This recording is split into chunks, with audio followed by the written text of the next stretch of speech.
আসসালামু আলাইকুম প্রিয় বন্ধুগণ। আজকে আমি এই গ্রামে যে চিড়া ভাজা খায়, চিড়া দোকে সহজ বাংলায়, সেই ফ্যাক্টরিতে আসছি। ফ্যাক্টরি বলতে যে কলকারখানা যেখানে চিড়াগুলো দোকা হয় সেখানে আসছি। আপনাদেরকে আমি সবগুলো দেখাবো কীভাবে প্রসেস করা হয়, কীভাবে এই এই দেখেন, প্রথমে ধান দেয়, ভিজা ধান দেয়, কেমনে দেয়।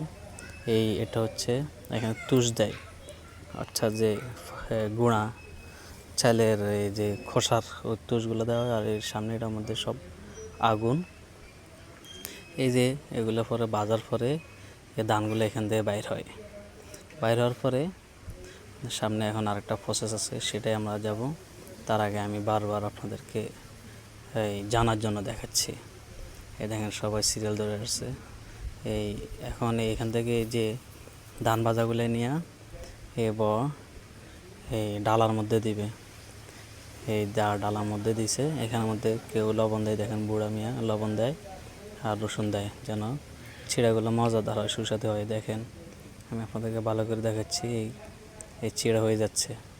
এখন চিড়াগুলো এই মেশিনের মাধ্যমে এখানে হয়ে যাচ্ছে। এই সবগুলো এই লবণ দিছে মুরব্বি, এই আর কি।